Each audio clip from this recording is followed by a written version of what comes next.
네, 안녕하십니까. 저장 양호성입니다. 오늘은 5월 6일 목요일, 지금 현재 시각 오후 7시 10분 접어들겠습니다. 오늘 방송은 많이 늦었네요. 좀 양해 말씀 먼저 드리고요. 자, 일단 여러 가지 복잡한 변수들이 우리 시장에 다각도로 이제 영향을 주고 있는 그런 상황인데요. 어찌됐든 좀 복잡은 하지만 지수로 봤을 때 현재 우리 시장은 최소한 나쁘지 않다는 거, 그것만큼은 분명히 알 수가 있죠. 일단 그동안 계속 걱정을 자아냈던 공매도 재개 문제. 어제 하루 쉬고 오늘까지 3거래일째인데요. 그와 관련된 지수에 대한 지수가 급락한다든가 하는 부정적인 영향은 일단 크지 않은 것으로 그렇게 귀결되는 것 같습니다. 자, 이 점에 대해서는 그전에 충분히 말씀을 드렸으니까 오늘은 가급적 생략하도록 하고요. 자, 문제는 금리 문제입니다. 미국의 현 재무부 장관이며 전 연준 의장이었던 제닛 옐런이 갑작스럽게 뜬금없이 금리 인상 발언을 했죠. 이 바람에 미국의 애플 등 미국을 이끄는 IT 기술주들이 대거 급락하는 등 IT 즉 나스닥이 연이틀 크게 밀렸습니다. 그에 직접적으로 현재 연동하는 우리나라 IT 대형주들, 그들 종목들은 대부분 다 시가총액 최상의 종목이며 또 우리가 가장 중요시하는 종목이기도 합니다. 그들 삼성전자, 삼성전자 답답하죠. 삼성전자, 삼성전자 그나마 양반입니다. SK 하이닉스에다가 그리고 또 SK 하이닉스는 약세를 면치 못하는 하락 추세를 보이는 그런 상황이고요. 네이버 또 카카오도 마찬가지죠. 그리고 2차 전지 그나마 LG화학은 조금 나요. LG화학 그리고 삼성 SA는 현재 오히려 약 빠지는 듯한 하락 추세를 보이고 있는 그런 상황이기도 하고요. 자, 그 외에 현재 LG전자는 실적 좋고 전망도 밝은데 또 LG전자는 제가 IT 대형주 중에 가장 부담이 없는 밑저의 본전이다 했던 추천 종목인데도 불구하고 그 상태에서 조금 더 빠지는 그런 모양새까지 만들어지고 있죠. 그것뿐만이 아니죠.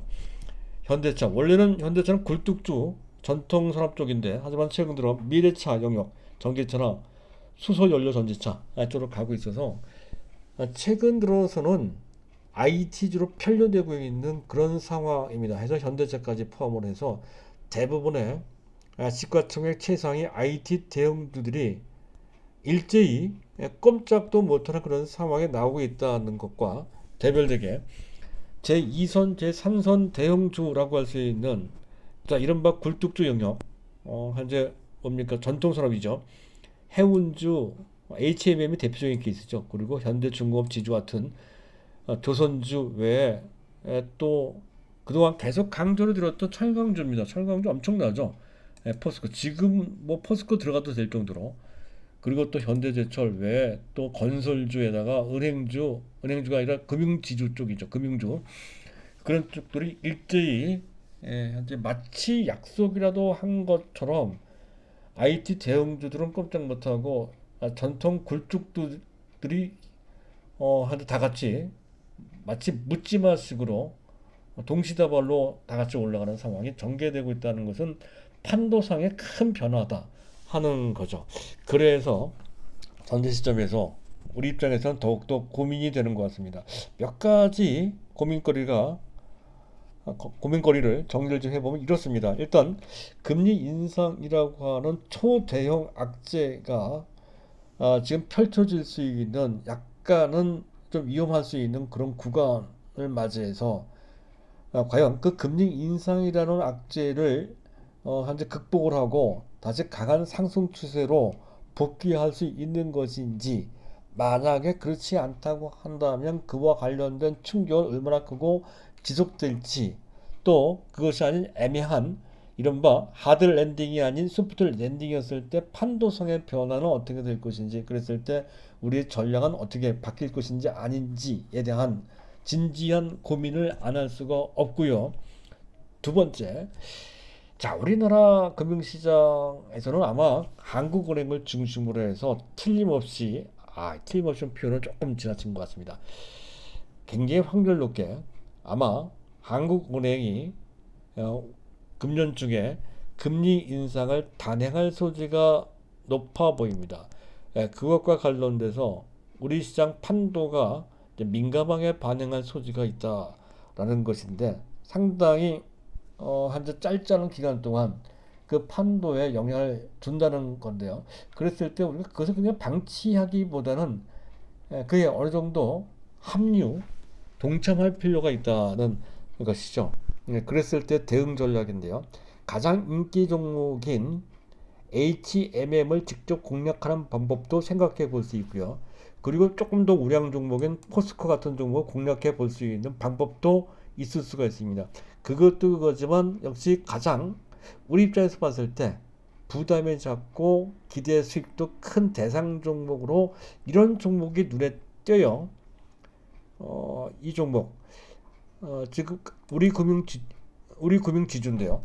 이 종목 괜찮은 것 같아요. 원래는 더딘 종목인데 또 장기적으로 투자할 대상으로 보기에도 꽤 적절치 않지만 현재 상황을 감안해 봤을 때 상당 기간 잘하면 3, 4분기까지 한 8, 9월 달 그 정도까지 우리가 중기적으로 베팅, 트레이딩을 좀 해볼 수 있는 그런 대상 정도로 이 종목을 한번 해보는 선택을 결정할 수가 있다는 것이죠. 그래서 오늘 제가 준비한 것은 그런 내용입니다.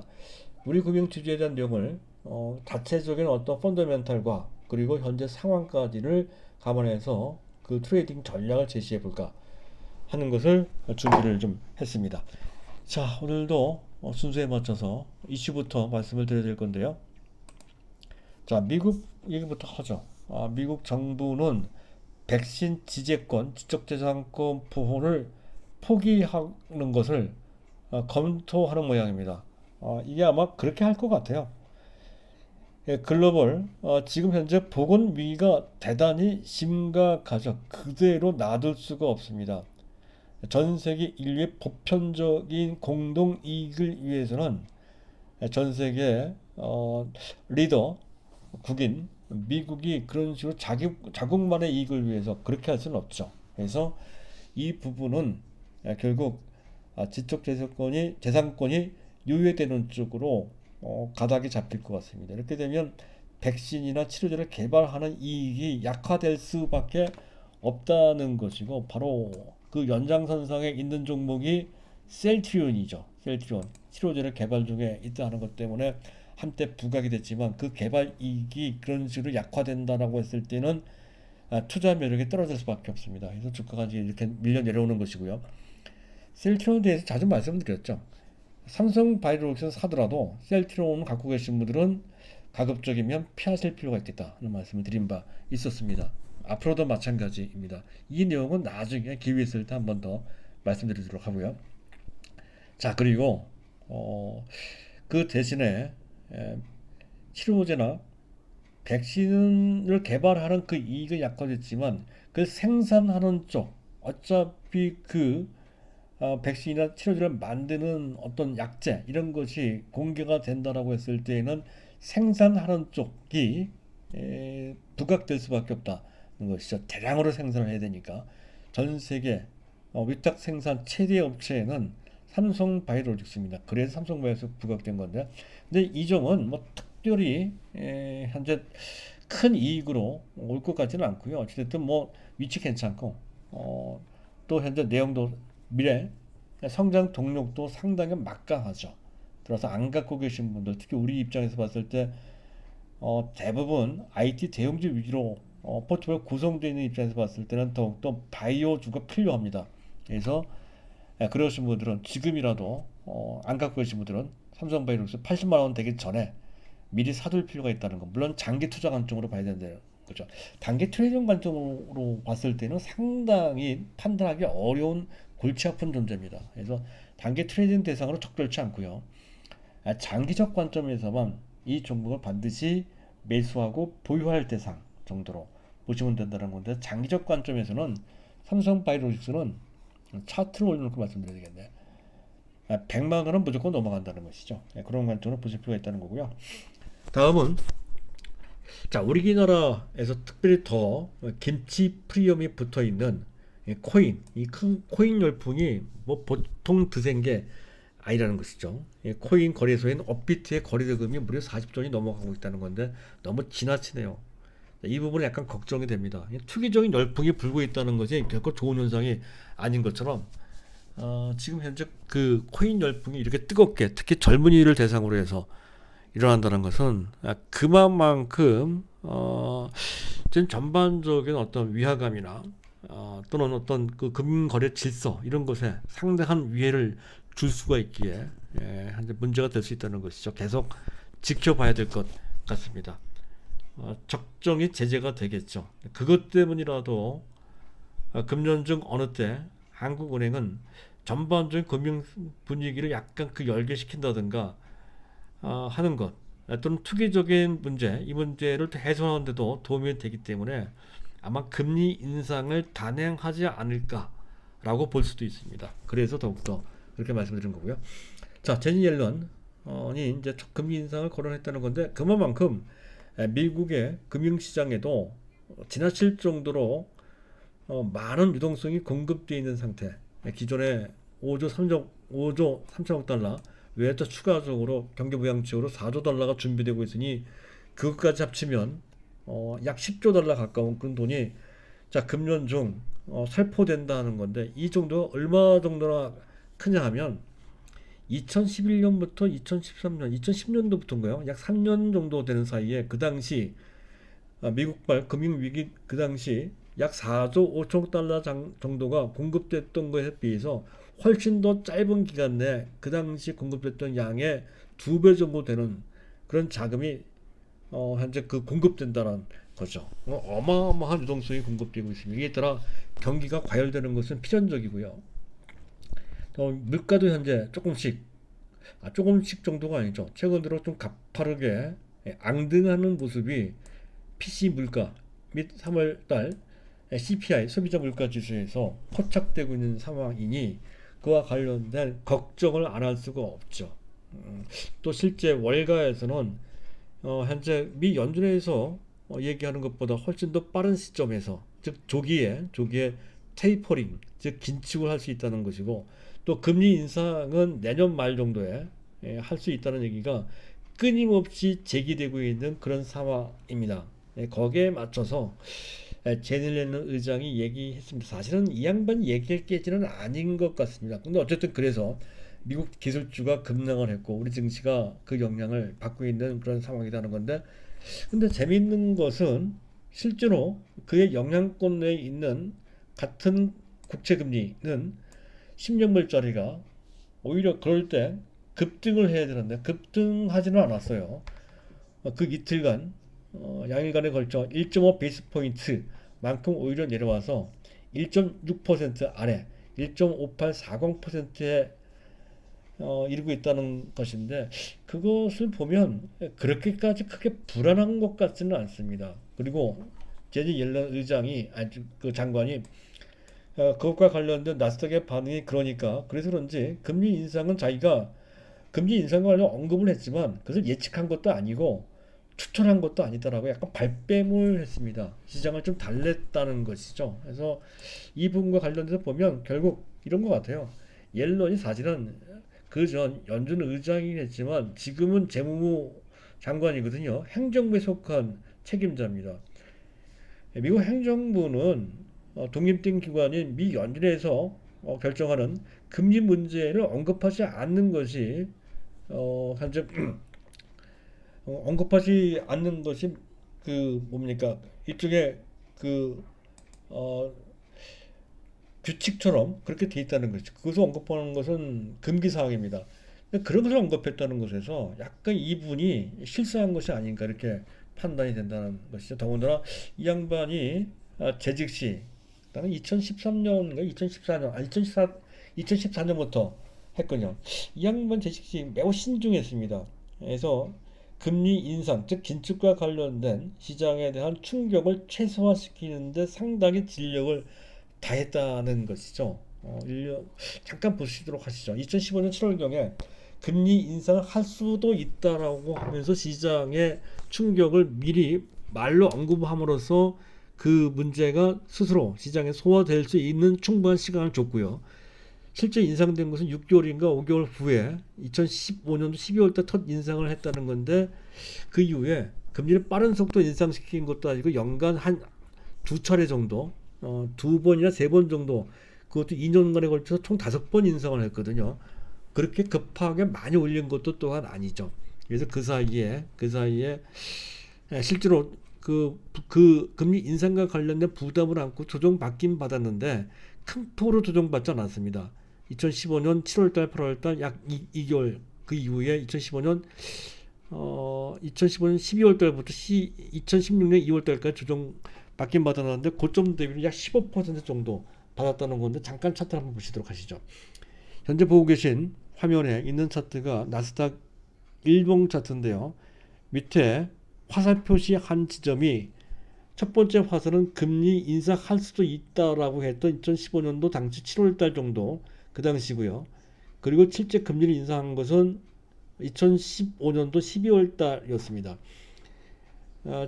지금 그때는 컸지만 지금으로 봤을 때 별로 크지 않은 조정을 받았다는 것이고, 어찌됐든 그 기간은 다 합쳐서도 약 6개월 정도밖에 되지 않았다는 것이죠. 그 금리 인상이란 부담을 안고 그와 관련돼서 조정받은 것은 그 인상 폭도, 충격의 폭도, 그리고 그 충격을 받는 기간도 그렇게 깊지도 않았고 길지도 않았습니다. 그런 것을 감안한다면 이번에도 그와 관련된 부정적인 어떠한 영향을 받는다 하더라도 그 충격은 크지 않을 것이다 하는 점을, 물론 그 기간이 결코 짧지 않고 그 조정폭도 결코 얕지 않기 때문에 그 한가운데 있는 우리 입장에서 봤을 때에는 그 데미지가 작아 보이지 않지만, 어차피 우리는 장기 투자 입장에서 봤을 때는 그것을 충분히 감내할 수 있다 하는 것이죠. 아주 심각하지만 않으면 그 기간조차도 이겨내야 된다 하는 취지로 말씀을 드리는 거고요. 어쨌든 그래요.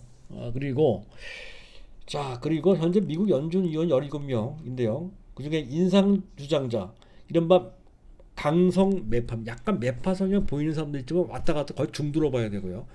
그랬을 때 초지일관 계속 금리 인상, 즉 긴축을 주장하는 강성 매파를 골라서 봐야 되는데, 현재 17명 중에서 그렇게 금리 인상, 즉 긴축을 주장하는 사람은 딱 두 사람입니다. 한 사람은 그 전에 말씀드렸던 로버트 캐플란 달라스 연준 총재고요. 또 한 사람은 에스더 조지라고 하는 캔자스시티. 이 사람도 꽤 오래됐습니다. 이 두 사람만이거든요. 이 두 사람은 그 전부터도 벌써 5, 6년 전에 계속 금리 인상을 주창했던 사람이기에 그 사람들이 얘기한 것이 어떤 새로운 파장을 일으키고 하는 것은 전혀 아니라는 거죠. 그래서 이 문제는 그냥 일과적인 악재나 약간 경계를 하는 정도의 악재로 지나갈 것으로 예상됩니다. 전체적으로 봤을 때는 약간 조정을 받는 빌미로 작용됐을 뿐, 다시 미국 시장을 놓고 본다면 현재 뭡니까, 테슬라까지 포함해서 애플이나 또 엔비디아나 넷플릭스나 이런 종목들이 다시 시장을 이끌면서 사상 최고치를 갱신하는 그런 랠리를 재현할 가능성이 크고, 그 재현된다라고 했을 때 그에 동조하는 삼성전자도 뒤늦게나마 그에 합류하는 강세 흐름을 그때 가서야 보일 것이다라고 생각이 됩니다. 금리라고 하는 문제가 새로운 변수가 나와서 삼성전자의 이른바 마른 장작 효과가 원래는 지금 조금 더 시간이 지나면 나올 것으로 봤던 건데, 이 문제가 불거지게 되면 그 지연될 수밖에 없습니다. 그 부분은 조금 약간 감안을 해야 된다는 것이고요. 자, 그리고 그걸 바탕으로 해서 오늘 시장을 점검을 좀 해보도록 하겠습니다. 자, 일단 DXY 달러 인덱스는 91.3, 큰 변동은 없는 것 같고요. 원달러 환율이 1125원 정도인데 약간 올라왔습니다. 이 부분은 다소 신경 쓰이는 부분입니다. 현재 보고 계신 화면에 오른쪽 하단에 있는 동그라미 부분, 이 부분이 최근에 원달러 환율 일봉의 동향을 그린 그래프인데요. 그 부분인데요. 약간 올라오죠. 이 부분은 약간 불안한 모습이라고 할 수 있는데, 앞서 얘기했던 전반적인 골격으로 봤을 때 그렇게 심각할 정도로 더 나빠지지는 않을 것이다 하는 점, 다만 지켜는 보자, 그런 관점으로 볼 수 있는 정도의 변화이겠고요. 잠깐 수급을 보겠습니다. 자, 수급을 보게 되면 지금 현재 오늘 외국인과 개인들이 같이 매도를 했어요. 사실은 장이 된다라고 했을 때에는 외국인과 기관이 순매수를 하고 개인들이 매도하는, 이렇게 개인과 그리고 외국인 기관 이렇게 대별되게 움직이는데, 지금 개인과 외국인이 한 편이 되고 기관만 매수하는 이러한 모습은 매우 특별한 모습이죠. 근데 그 중에 가장 큰 영향을 미치는 것은 금융투자가 순매수를 했다는 것이 특별해 보이고요. 그리고 코스닥을 보면 개인들이 잔뜩 매수하고요, 외국인과 기관이 동시에 순매도하는 모습을 볼 수가 있습니다. 당분간 상당 기간 코스닥은 코스피에 비해서 상대적으로 불리할 것을 어느 정도 보여주는 그런 수급 구도라고 할 수가 있겠습니다. 자, 그런 정도이고요. 자, 그리고 중요한 것은 베이시스인데요. 자, 베이시스가 막 종가 기준 마이너스 1.19로 그 전에 공매도가 되기 전 수준으로 다시 복귀됐다라고 하는 것에, 그 결과만 놓고 본다면 다소 실망스럽거나 불안스럽게 느껴질 수도 있겠으나, 하지만 그것은 막판 변수 때문에 막판에 외국인 및 기관이 동시에 대규모로 현물을 매수하는 모습을 보였습니다. 현재 보고 계신 차트에 아래쪽에 있는 것이 외국인들의 매매 동향을 보인 막대 그래프인데요. 막판에 그 매도 현물의 상당 부분을 걷어들인 모습과, 그리고 기관, 특히 금융투자가 막판에 후반에 대거 순매수한 게 보이죠. 바로 이 바람에 현물 지수가 많이 올라가면서 나타난 일시적인 현상에 불과합니다. 베이시스가 장중 평균 베이시스는 마이너스 0.5 이하, 장중 한때 간혹 플러스가 나오기도 했거든요. 이게 나와줘야 됩니다. 이게 나오면 그때부터 대규모 프로그램 매수, 차익 및 비차익 쪽이 들어오면서 삼성전자 등의 IT 대형주, 삼성전자뿐만 아니라 시가총액 최상의 종목들이 움직일 텐데, 아직은 그 단계까지 가지 못하고 있는 데다가 거기에다 금리 인상이라는 또 다른 변수 때문에 더욱더 힘 빠지는 상황이 일단 나오겠다, 이런 관점으로 계속 가시면 될 것 같습니다. 자, 여기까지. 그리고 금리 인상과 관련된 피해주가 뭔지 알아둘 필요가 있는데요. 원래 원칙상의 피해주는 이런 관점이에요. 부채를 많이 갖고 있거나 또는 대출 사업을 많이 하는데, 대출과 관련된 그런 사업을 또는 그런 산업이거나 하는 쪽, 이런 쪽이 이제 부담이 되는 피해주가 됩니다. 가장 대표적인 업체가 분야가 항공주, 대한항공이나 아시아나항공, 부채 비율이 상당히 높죠. 그리고 건설주, 아무래도 금리가 인상되면 대출에 따른 어떤 수요가 줄어들고, 그러면 전체 건축 수요, 특히 국내 건축 아파트 그 분야죠, 그 경기가 위축될 수가 있다는 것에서 건설주한테는 이게 악재가 된다는 건데, 하지만 공교롭게도 해당되는 대한항공이나 또는 건설주 중에 삼성물산, 현대건설, GS건설, 또 HDC 어디입니까? 뭐 거기 이들 종목들은 오히려 주가가 올라갔죠. HDC 현대산업개발, 가장 뚜렷하게 많이 올라간 건 현대건설, 또 GS건설 같은 데입니다. 그런 걸 보면 실질적으로는 금리가 인상되는 것이 이들 펀더멘털에는 부정적으로 영향을 주지만, 시장 판도상으로 봤을 때 이들은 경기 민감주이기 때문에 그 이익이 더 커서 금리 인상이라는 악재가 이들한테는 악재로 작용되지 않았다라고 볼 수 있다는 것이죠. 즉, 그 얘기는 경기 민감주들이 시장을 주도하고 있다라고 하는 그 흐름이 모든 악재를 다 커버하고 나올 정도로 강하다는 것을 의미한다라고 할 수가 있겠습니다. 지수 관련 대형주들이 움직이지 않을 때, 즉 호랑이가 없으면 여우가 왕 노릇을 한다고, 지금 그러는 형국이다 이거죠. 현재 삼성전자 못 움직이니까 그 대신 제2선급, 제3선급에 있는 당장의 경기가 민감화돼 실적은 바로바로 좋아지는 그런 업체들이 일단 시장을 주도하고 있는 형국이 대장 역할을 하고 있는 형국이 만들어주고 있다는 건데 지금 삼성전자 당장 움직이지 않는다면 이 분위기는 당분간 이어진다라는 결론을 낼 수가 있다는 것이죠. 그런 관점. 그 수혜 분야도 있습니다. 가장 대표적인 것이 금융지주, 은행주 쪽을 통해서 은행 같은 은행 중에 님이라고 하는 개념을 알아두십시오. 이게 net income margin이라는 뜻인데요. 이게 순이자 마진이라는 뜻입니다. 순이자 마진이 확대된다는 거죠. 가장 대표적인 것이 KB금융등이고, 그리고 비은행권, 금융주주는 비은행권을 포함하고 있죠. 그래서 증권, 보험 등의 수익도 상당히 좋아진다는 거죠. 삼성화재, NH투자증권 등의 수익성이 좋아진다는 거고요. 자, 그리고 대부분 저 PBR주, 전통 산업주들은 은행뿐만 아니라 지금 철강이나 조선도 마찬가지고요. 기계도 마찬가지, 건설은 조금 다르긴 한데 어쨌든 PBR, 주가 자산 비율이 상당히 낮아요.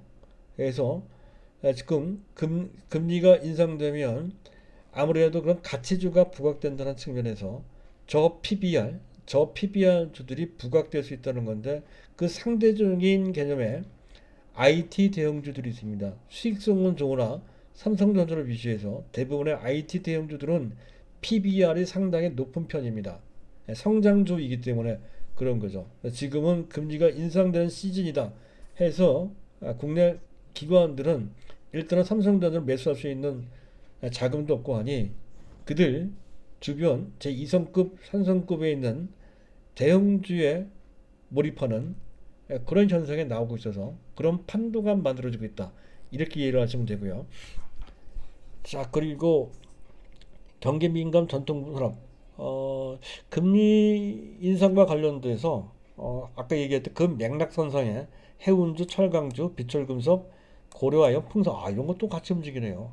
고려아연 잠깐 볼까요? 고려아연도 이렇게 움직이고요. 또 풍산도 이렇게 움직여요. 같은 맥락입니다. 두 중장비 기계 가장 대표적인 데가 두산 밥켓 같은 경우는 이렇게 움직이고요. 이런 맥락만 우리가 이해를 하자는 것이죠. 그리고 정제, 석유화학, 그리고 이들 종목들 대부분 일반 개인들이 그렇게 선호했던 종목군들은 아니죠. 대부분 기관이 선호했던, 또 일정 외국인들이 간혹 선호했던 그런 종목군들입니다. 해서 더욱더 이런 장세에는 일반 개인들이 잘 적응하지 못한 채 오히려 코스닥에서 헤매는 경향이 있는데, 우리는 그렇게 하지 말자는 것이죠. 삼성전자 등의 IT 대형주에 계속 뚝심 있게 계속 정석 투자를 하면서 동시에 단기, 중기적 투입된 관점에서 이들 종목을 좀 섞어주는 그런 정도의 융통성만을 발휘하면 된다는 정도로 전반적인 아웃라인을 말씀드리고자 하고요. 자, 마지막으로 투자 전략인데, 일단 이런 것 저런 거 다 따지고 매매하고 이런 거 골치 아프고 어려우면 여태까지 계속 말씀드린 그들 종목을 원래 초심대로, 원래 전략대로 계속 뚝심 있게 밀고 갈 수 있는 시각과 일관성을 갖고 계실 필요가 있습니다. 어쨌든 그렇다 하더라도 최악의 경우 최장 6개월까지 이런 식으로 삼성전자를 중심으로 놓고 봤을 때 횡보 조정을 받을 수도 있다라고 하는 정도까지는 감안을 하셔야 됩니다. 그걸 감안하지 못하면 결국 다 그런 기본적인 자세를 포기할 수밖에 없다는 것이죠. 어쨌든 이런 정도의 그 상황이 나올 수 있다는 것을 각오를 해야 버틸 수 있다. 뚝심을 발휘할 수 있다는 것을 먼저 말씀드리고자 하고요.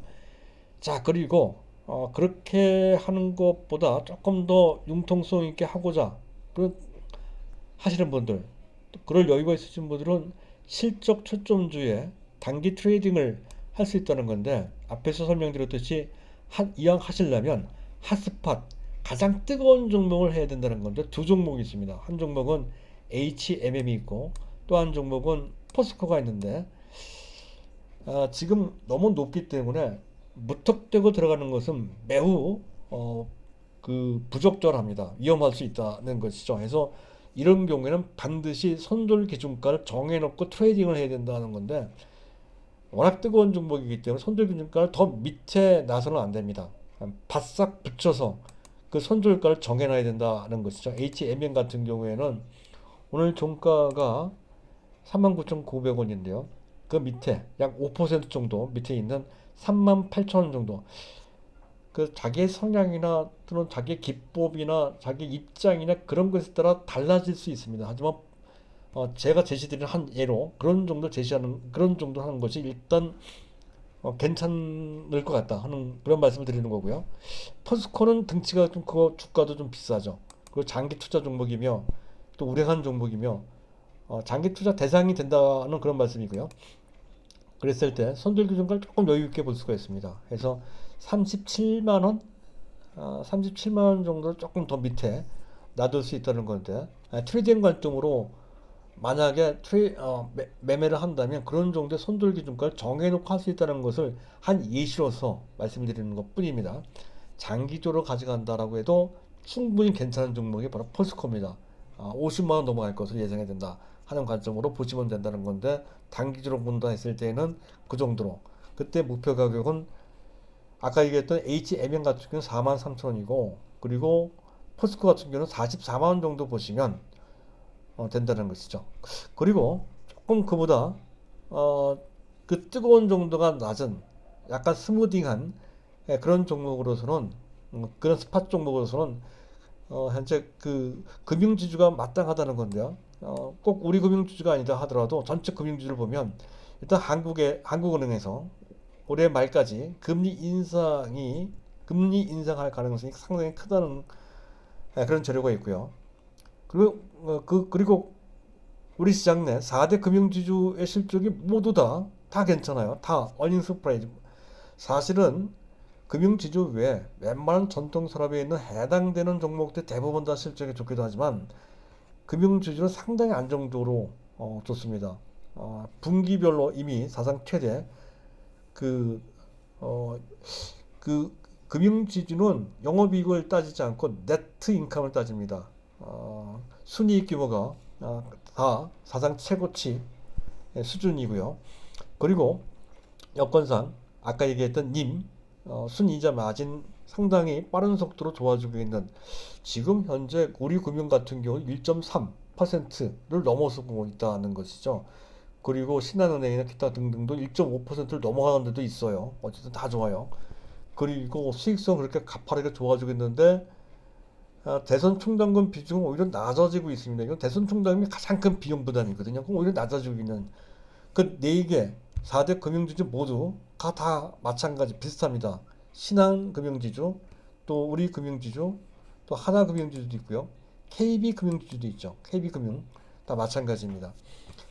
그리고 이 4대 금융지주 모두가 저 PBR입니다. 지금 현재 흐름에 딱 부합이 되죠. 그래서 그리고 또 우리 금융지주 같은 경우는 제가 한번 만만하다고 말씀드렸는데 일단 2021년도 제1분기 실적이 상당히 좋게 나왔고 어닝 서프라이즈고요. 또 이를 토대로 해서 금융 영업 기반 전체를 감안했을 때 그 이익 전망, 순이익 전망이 계속 좋아지고 있습니다. 당초 1조 7천억 정도를 봤던 건데 상황이 더 나아져서 2조가 넘어갈 것이라는 얘기가 강력히 나오고 있는 상황이다 하는 것도 그렇고요. 거기다 금리 인상까지 되게 되면 더욱더 좋아지겠죠. 그리고 PBR이 그중 가장 낮아요. 0.3배. 이유는 여기가 4대 금융지주 중에서 가장 성장성과 그리고 사업 포트폴리오가 좀 약해서 그렇습니다. 그래서 PBR 좀 낮은 편이고요. 그리고 약점이었던 자산관리 부분이 보강이 됐고 비이자 수입도 약간 약했던 부분인데 최근 들어 여기저기 유가증권도 투자 수익을 많이 올렸습니다. 투자 수익이 좋아졌습니다. 그리고 대손율도 원래 0.2%를 넘어갔던 건데 0.18로 꽤 많이 낮아졌습니다. 비용이 크게 낮아졌다는 뜻이 되겠고요. 그리고 주택담보대출이 증가율은 그렇게 높지 않은 가운데 중소기업 대출 증가, 특히 경기가 좋아질 때는 현재 가계 대상 대출보다는 기업 대상 대출하는 것이 훨씬 더 유리하다는 건데 지금 현재 우리 금융이 그렇게 되고 있다는 것이죠. 중소기업 대출 증가율이 훨씬 가파르게 좋아지고 있는 상황이고요. 자, 그리고 상대적으로 가격이 싸요. 다른 금융주들은 뭐 5만 원대, 4만 원대 이렇게 돼 있는데 우리 금융주는 거의 한 4분의 1, 5분의 1 정도 주가 수준이라는 건데 이게 아무것도 아닌 것 같지만 시장 특히 일반 개인들이 금융주를 주목할 때 상당히 큰 영향을 준다는 것이죠. 동학개미들이 단기에 금융주 쪽으로 은행주든 증권주든 들어올 때 주가가 싸면 그 인기가 한꺼번에 몰리는 그런 효과가 나온다는 거죠. 가장 대표적인 그 전에 HMN 같은 종목 이렇게 시작을 했단 말이죠. 그래서 일단 우리 금융지주를 한번 보자는 것이고요. 그랬을 때 일단 단기 목표 주가는 일반적으로 봤을 때에도 14,000원 정도나 15,000원 정도 볼 수 있다는 건데, 그런데 제가 봤을 때 상황에 따라서 2만 원까지도 가능합니다. 이 종목이 말이죠. 2만 원까지도. 일단 1차 목표가를 14,000원 정도로 보자 하는 거고, 손절가가 필요하죠. 다른 투자 종목, 장기 투자 종목 손절가가 없이 그냥 밀어붙이는 그런 종목인데, 장기적으로 말이죠. 하지만 이들 종목은 어차피 길어봐야 6개월 정도 보는 종목이니까 그와 관련돼서 그 기준가를 설정해 놓고 보는 게 좋은데, 제가 제시해 드리는 것은 원래는 이 종목 우량성이 좀 있기 때문에 좀 밑에서 볼 필요도 있겠지만, 일단 단기로 보고자 할 때는 10,000원 정도, 현재 보고 계시는 화면에 위쪽에 있는 수평선이 그 손절가 다중 고점이죠. 여기가 1차 손절가가 되겠습니다. 일단 이 정도 정해놓고 하는 게 좋을 것 같고요. 전반적으로 이 종목도 물론 트레이딩 관점이긴 하지만 대형주 소속이고 실적이 뒷받침이 되는 정석 투자 대상이기도 합니다. 따라서 그 전 말씀드렸던 작은 종목, 모시자이나 이런 종목들 말고 이 종목은 그들 종목과 그 대별 구비를 해서 어느 정도 비중을 실어놔도 괜찮을 것 같습니다. 네, 그런 관점으로 현재 갖고 있는 우리 IT 대형주들이 워낙 답답하게 움직이고 있으니까 거기서 물량을 약간 빼서라도, 물론 삼성전자는 그대로 갖고 있어야 되겠죠. 약간 빼서라도 이쪽으로 옮겨 놓을 필요가 있을 정도로 이 종목에 어느 정도 비중을 실어놔도 된다는 그런 관점으로 설명드리고자 이 종목을 준비를 했습니다. 잘 참고해서 잘 판단해 보시기 바랍니다. 자, 오늘은 여기까지입니다. 감사합니다.